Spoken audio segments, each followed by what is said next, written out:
Good evening, Doctor. Good evening, Mr. Bartell. Draw up your usual chair. Thank you. That's it. Well, did you enjoy the Christmas holidays? Well, I've had a whale of a time, thank you, but I don't think I can face a turkey or a mince pie for at least another year. How about you, Doctor? Oh, I had a very pleasant week, too, my boy. Parties, visitors, and a flattering number of Christmas messages to be answered. Oh, say, you got a new pipe. Is that a Christmas present? Yes, new pipe, new tobacco pouch, and a pound of my favorite tobacco. All of them sent to me from London by an old client and a friend of mine, Sir Ian Dunbar. An old client, huh? Well, do you mean he was one of your patients, or was he someone that you and the great Sherlock Holmes helped? The latter, Mr. Bartell. As a matter of fact, it was receiving this gift that reminded me of the story I've decided to tell you tonight. A story in which Sir Ian Dunbar played a prominent part. And how did it begin? The day before New Year's Eve in 1899, Sherlock Holmes and I sat in opposite corners of a first-class railway carriage as we sped towards Edinburgh in the Flying Scotsman. What took you and Sherlock Holmes up there, Doctor? It started off as a holiday visit, Mr. Bartell. My old friend Sir Walter Dunbar had asked Holmes and me to spend a few days with him at Dunbar Castle, about 20 miles outside Edinburgh. After we left King's Cross Station, Holmes, his sharp, eager face framed in his deerstalking cap, dipped into the bundle of fresh papers which he'd brought with him. We'd left Bedford far behind us before he thrust the last one of them under the seat, leaned across, and offered me his cigar case.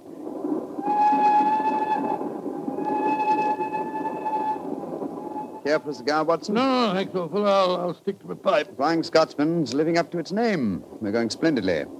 Our present rate is 53.5 miles an hour. Oh, I hadn't noticed the quarter-mile post. Nor have I, but the telegraph posts on this line are 60 yards apart. With the aid of a watch, the calculation is a simple one.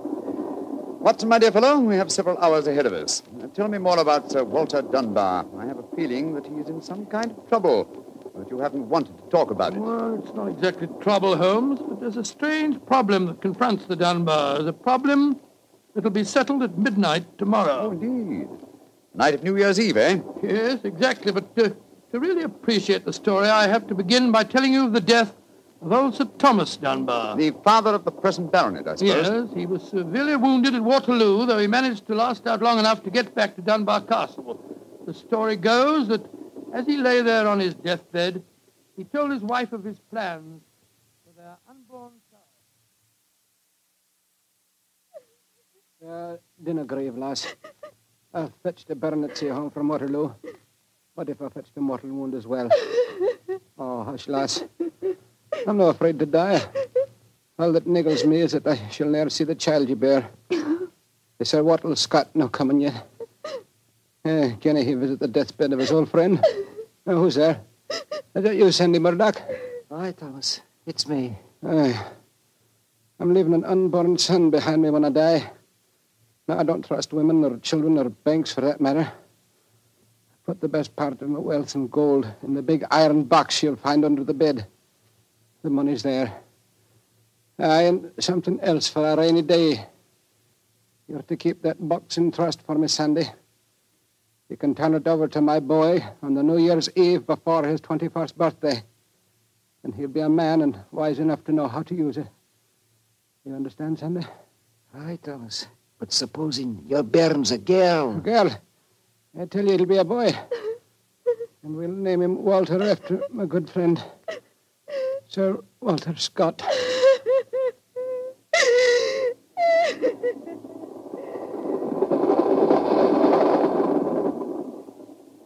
Very interesting story, Watson. And that child, of course, is the gentleman we are going to see now, Sir Walter Dunbar. Exactly. And the first baronet was a friend of Sir Walter Scott, while his son can boast of your acquaintance. Why, it's a family singularly rich in literary friendships. That's not very funny, Holmes. To continue, I suppose you can guess what happened. Sir Thomas carefully drew up a document to specify the New Year's Eve before the baronet's 21st birthday. And the poor child was born on February the 29th. It was a leap year. Oh, so poor Sir Walter is still waiting for his iron box full of gold. Yes, he'll be 84 next year, and yet legally, with only one birthday every 4 years in the eyes of the law, he'll at last be 21. A most amusing situation, though I'm afraid Sir Walter finds it far from entertaining. The lawyers must have been extremely scrupulous in abiding by the letter of the document. Yes, old Sandy Murdoch is dead now, of course. But he, too, is a great-grandson, William Murdoch, who still handles the Dunbar estate. He'll be at the castle tonight to formally hand over the iron box. I'm delighted you accepted the holiday invitation of Sir Walter. My dear fellow, I've needed a rest, but I've always loathed too strict a one. This situation may pose a nice little problem for me. Problem? Yes, I'm reasonably certain that the aged Sir Walter Dunbar will not get his iron box full of gold on this New Year's Eve either. But we shall see, old fellow. We shall see.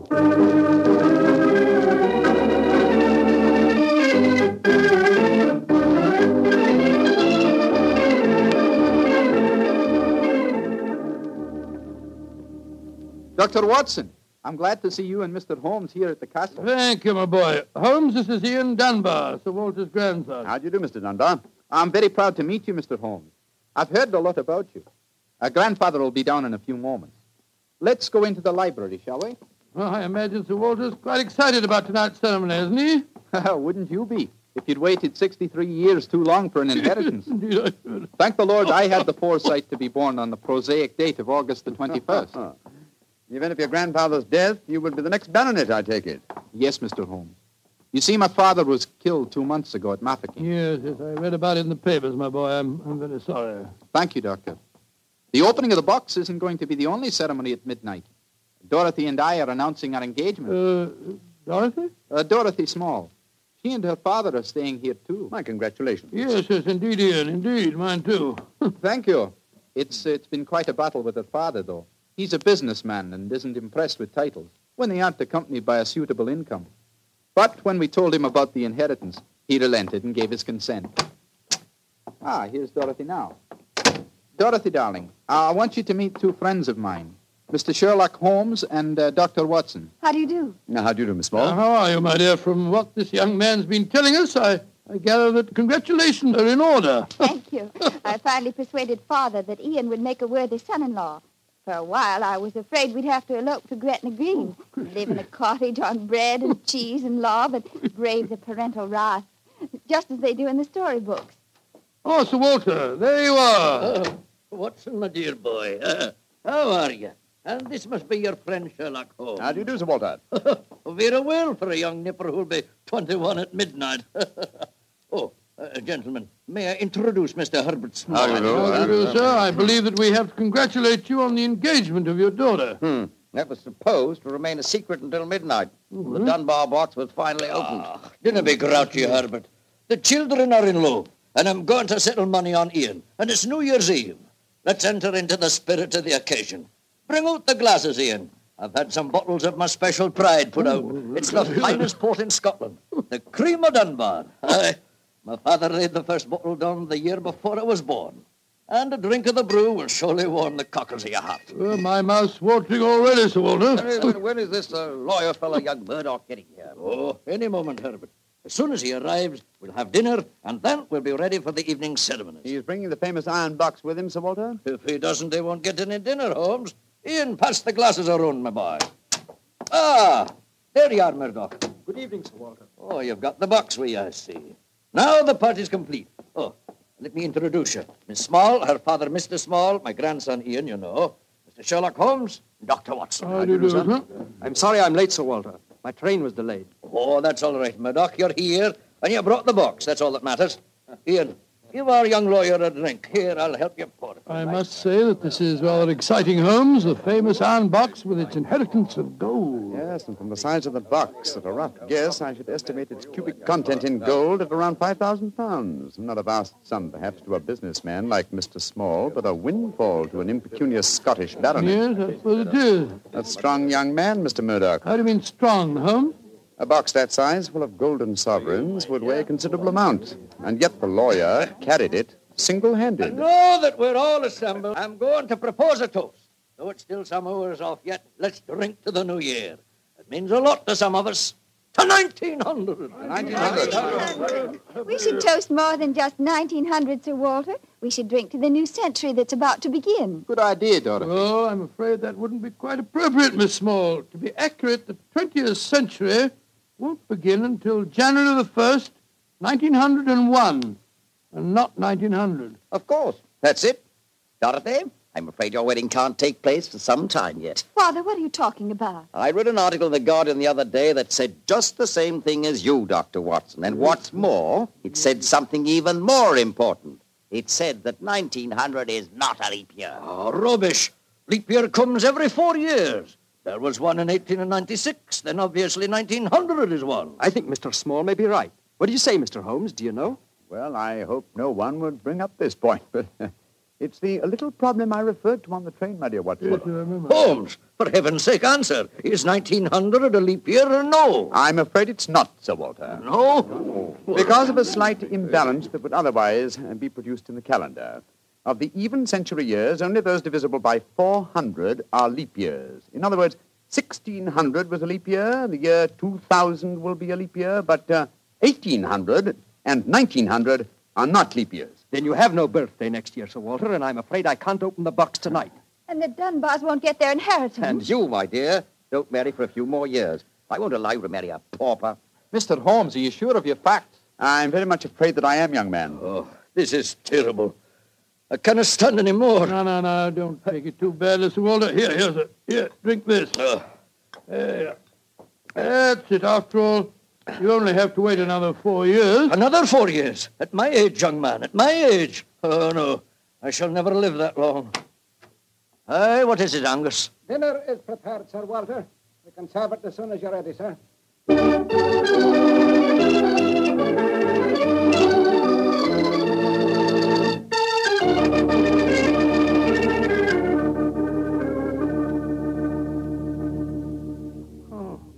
What a miserable meal, Holmes.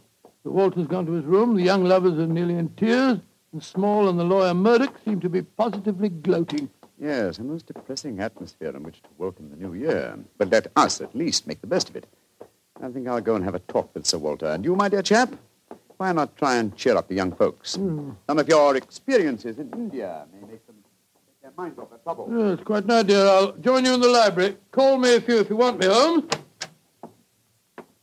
Ah, there you are, my dears. Hello, Dr. Watson. All alone in front of the fire, eh? I'm afraid we're not in very good spirits. Oh, nevertheless, I'll sit down here and join you, if you don't mind. Misery loves company, you know. You're very kind, Doctor. Oh, not at all. I was just trying to persuade Ian to elope with me. But he's being most ungallant. He won't even consider it. How can I, darling? I've got under 200 pounds a year in my own right. How could we live on that? I was counting on the money the grandfather was going to give us to get me started. Now, Miss Small, a little earlier you talked of Gretna Green and bread and cheese and love in a cottage. Yes, there's a lot to be said for it, you know. Well, to be said for it, yes, Doctor. But have you ever tried it? Not literally, my boy, but I may tell you that when Mary, my wife, and I were first married, I had very little money. In fact, my income was just about the sum that you mentioned. And we were very happy. Ah, but you have a profession, Doctor. Look at me. I've been trained for nothing except to be Laird of Dunbar Castle. I can't support a wife on tradition. But you're young, Ian. You can get some kind of position. I'm sure you Yes, can. of course. As a matter of fact, I think that... Holmes, what is it? What's wrong? There's devil's work afoot, Watson. Come with me, old fellow. And you, Mr. Dunbar. Mr. Holmes, what's happened? It's Sir Walter. I went to his room. It was in darkness, but in the moonlight I saw two figures struggling by the open casement. One of them was Sir Walter.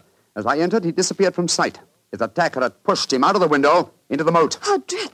The other man got away in the darkness. We must get lanterns and go out to the moat at once. Though I'm very much afraid, Mr. Dunbar, that your grandfather is beyond our help.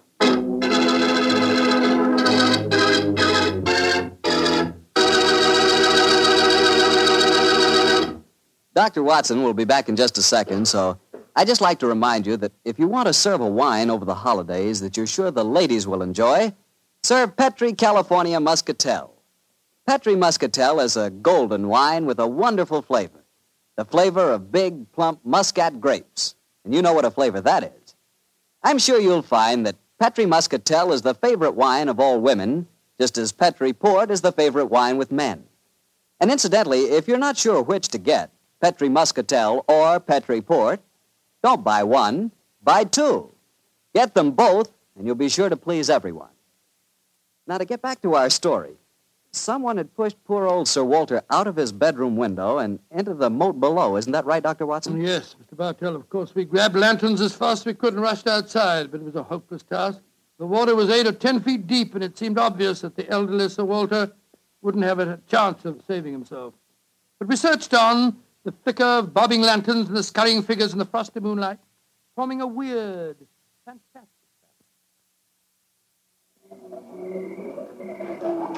Angus, bring a lantern over here. Aye, sir. Can you see anything, Holmes? Not a thing. I don't see why your friend doesn't call the police, Dr. Watson. He's accomplishing He nothing. thought there might be a chance of finding the old man alive, Mr. Small. He wants to avoid a scandal, if possible, for your sake, sir, as well as the The Dunbars. scandal can't touch me or Dorothy over this. Her engagement was never announced. Thank heaven. That's a great pity, sir. I should think some new blood in your family would be a great improvement. You're being confoundedly impertinent, And Doctor. you'll be confoundedly heartless, sir. Well, Holmes, have you given up hope? I'm afraid we'll never find him without dragnets and grappling hooks. Have to call the police. What time is it? Sir Ian, you know the time? What did you call me, Mr. Holmes? Sir Ian. By Jove, yes. It does seem a bit premature, Holmes, but of course you're right. If your poor grandfather's dead, Mr. Dunbar, you're the baronet now. And the time, Sir Ian? It's 11:45, Mr. Holmes. A quarter of an hour to the new year. Sir Ian, doesn't that fact suggest something to you? Yes, it does. So I'm the new baronet, am I? Very well, then. There'll be no more talk of the police for 15 minutes. I want all of you to come back to the castle with me. As the last chime of midnight rings out, I shall have a statement to make. A statement that I want you all to hear.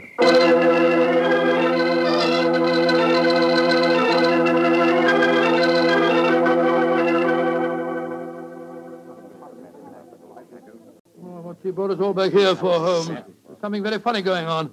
I tell you, I don't like the look of it. And I, Watson, like the look of it very much. I wish you wouldn't be so dashed mysterious. What are you up to? You haven't taken a step yet towards finding the murderer. Haven't I?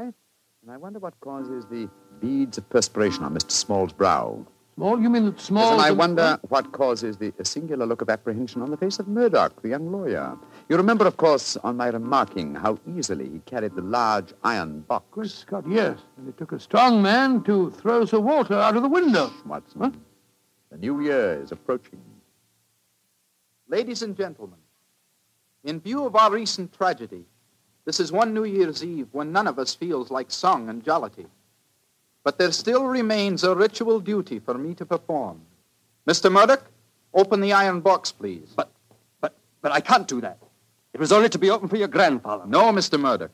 The phrase was that it was to be opened on the New Year's Eve before the baronet's 21st birthday. I am now the baronet, and I shall be 21 next year on August 21st. Open the box, please, Mr. Murdoch. Ian, darling, how frightfully clever of Good you. lad. I hoped you'd think of it. Sir Ian. Murdoch, open that box. Very well, Sir Ian. But I'm afraid you're in for something of a shock.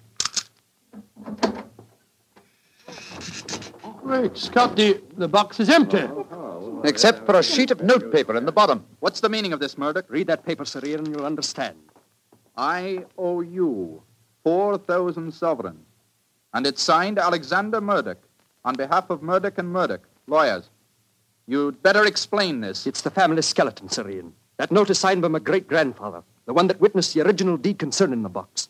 As soon as Sir Walter was born on that February the 29th, my great-grandfather realized the money wouldn't have to be produced for 84 years. And so he stole it. He borrowed it.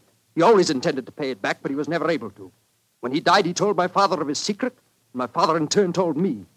We've always planned to put back the money, Sir Ian, but we've never been able to. This is daylight robbery. You should prosecute them, Ian. The firm's still in business. You can ruin them. You can sue them for every penny they have. Mr. Small, you've already shown a marked aversion to my family. I suggest you allow me to handle their affairs. Bravo, Ian. How dare you, Dorothy? Go to your room. No one's going to their room. No one's leaving here until the police arrive. I'm convinced that one of you murdered my grandfather tonight. And if you ask me, it's obvious who that someone is. Who, Dr. Watson? You, Mr. Murdoch. You came here planning to kill poor old Sir Walter because you never intended to open that box. You thought that your secret would die with him. That's a lie. I was going to tell him everything and then ask for time to pay the money. I didn't kill him. Of course he didn't. There's your murderer. You yourself, Ian. Father, what are you saying? I'm saying that Ian's the murderer. He saw that the box wasn't going to be open for another 4 years. He realized out the money couldn't marry Dorothy, so He killed his grandfather and then ordered the box opened. You're trying to cover yourself. You pushed grandfather out of that window tonight. You thought that if he died, the box would never be opened. So Dorothy couldn't marry me. You young whippersnapper. Gentlemen, please. Upon my soul, Holmes, you seem remarkably calm. Do I, my dear Watson? I must say I'm absolutely fascinated by listening to three people accusing each other of murder, and each of them producing perfectly sound motives. It's a remarkable example of the dangers of reasoning from motive alone. We should profit by experience, Watson. Mr. Holmes, how can you be so calm? There's a murderer in this I room. suppose this game of charades is getting a little out of hand, Miss Small. Let's conclude it. You'd better come out now. That tapestry, it's moving. A happy new year to you all. Grandfather. Sir Walter, oh, am I seeing a ghost? Oh, Sir Walter, you're all right. But what kind of a game have you been playing? It's a bunny game that Holmes and I invented. You might call it forcing the issue. I was determined to have the box open before the next 4 years were out, whilst I was still alive to look inside it. But the trickery of your family, Murdoch, has made me a very unhappy man. Sir Walter, I shall pay back the money in a few years. I swear I will. It'll be too late to do me any good, but I'll take care that Ian gets it. I've half a mind to prosecute you. Grandfather, the money isn't important now that you're all right. You were counting on it just the same, my boy, so that you could marry Dorothy. I know that. She'll never marry a pauper. I won't allow it. When I'm 21, you can't stop me, Father, and I am going to marry Ian. Be quiet. Sir Walter, this is a very unsavory business. I think that you owe us an explanation of your behavior tonight. You tell him, Holmes. I fancy a wee drop of cream of Dunbar. Watching you all search for my body in the moat has made me thirsty. The explanation is a very simple one, ladies and gentlemen. When you arrived here tonight, Mr. Murdoch, I knew from the way you handled the box that it could not contain the sum of gold it was supposed to. And so you suspected fraud and devised a plan to force the opening of the box. Yes, and Sir Walter was an eager conspirator. Of course I was. Ian is 21 next August. Supposing I had died after he came of age and before my next birthday, 4 years hence, the box would never have been opened. And so we invented the fake murder story. By the way, Ian, I must congratulate you for grasping the possibilities of the situation so speedily. If you hadn't demanded the opening of the box, the Murdoch secret might still be a secret. It was a clever plan, Holmes. It's too bad that it had to have such a miserable ending. I'm not sure that we have finished with the matter. Mr. Murdoch. Yes, Mr. Holmes? You say that your family took £4,000 from that box? Yes, Mr. Holmes. Curious. I would have sworn from its size that it would hold closer to 5,000. And in your account of the legend, Watson, you told me that Sir Thomas Dunbar stated of his deathbed that he had put something else in the box. Right. Something for a rainy day, is that it? Yeah. Did the Murdochs find that extra something? No, Mr. Holmes. They found nothing but the gold. Oh, that's very odd. I think I'll take a closer look at that box, if you don't mind. Since this seems to be a night of telling secrets, I think you might as well know, Father, that if you don't give your consent, I shall elope with him. Oh, bravo, my dear, bravo. No such thing. I admire your resolution, young lady, but I hardly think it will be necessary. What do you mean, Holmes? Permit me to show you all the treasure of the Dunbars. What have you found, Holmes? The something for a rainy day that old Sir Thomas spoke of. You see, since the cubic contents of the box obviously differed from my calculations, I deduced the existence of a false bottom. I was correct. And in that space, I found this. Oh, it's a manuscript. Quite so, the manuscript of a book. Look at the title page and see the author's name. History of the Dunbar Family by Sir Walter Scott. I think, Sir Walter, that an original and unpublished manuscript by your distinguished namesake will prove worth several times the gold that is missing from that box. You've saved the day for us, Holmes, my boy. God bless you. Oh, this has been as strange a new year as ever I knew, but it's turned out to be a bonny one, thanks to you, Holmes. Well, fill up your glasses. We're going to drink a toast to the new year. By Joe, yes, Sir Walter. This is really a happy occasion. Then let's complete it by singing the traditional song of the season, Auld Lang Syne. And in this case, when we sing, Should Old Acquaintance Be Forgot, I feel that in our hearts we should be thinking of Sir Walter Scott. Though he died over 60 years ago, he's made us all very happy here tonight. Should old acquaintance be forgot and never brought to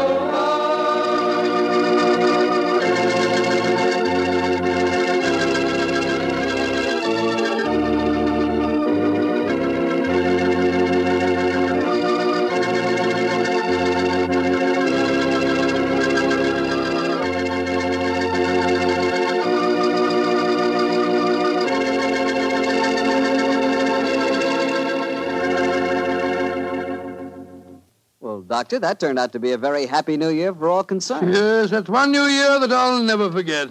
Well, I sure hope you'll always remember this one, too. Oh, just a second, my boy. That calls for a glass of port. Fine. Well, to a happy new year, my boy, for you and for our many friends listening in. And to you, Doctor. Oh, thanks, boy.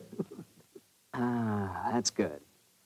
Doctor, this has indeed been a pleasant association for me. Oh, I'm glad to hear. You're the best storyteller I've ever known, and the Petrie family makes the best wine I've ever tasted. I hope that just as they've been making wine for generations in the past, the Petrie family will continue to make fine wine in the future. And Mr. Bartell, I know that you'll always be here to tell us just how good that Petrie wine is. Well, I hope so, Doctor.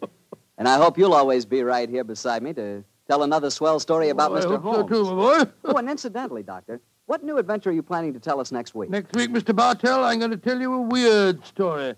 It starts with a series of murders on Hampstead Heath and ends with a battle to the death in a burning waxworks. I call it the strange case of the murderer in wax.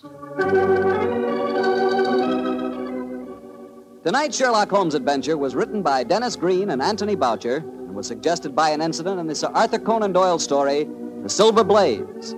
Music is by Dean Fossler. Mr. Rathbone appears through the courtesy of Metro-Goldwyn-Mayer, and Mr. Bruce through the courtesy of Universal Pictures, where they are now starring in the Sherlock Holmes series.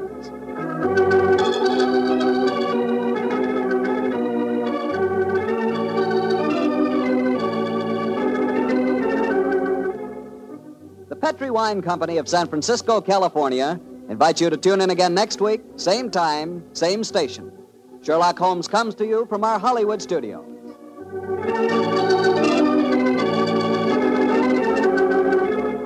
This is Harry Bartell saying good night for the Petrie family.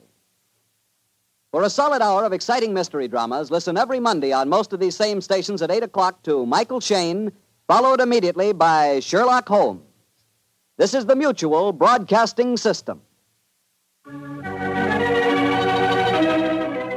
I would like to thank Phyllis White for taking the time to tell us about her husband, Anthony Boucher, and also about Dennis Green, and those wonderful times, not so long ago, when Holmes and Watson were played by Rathbone and Bruce.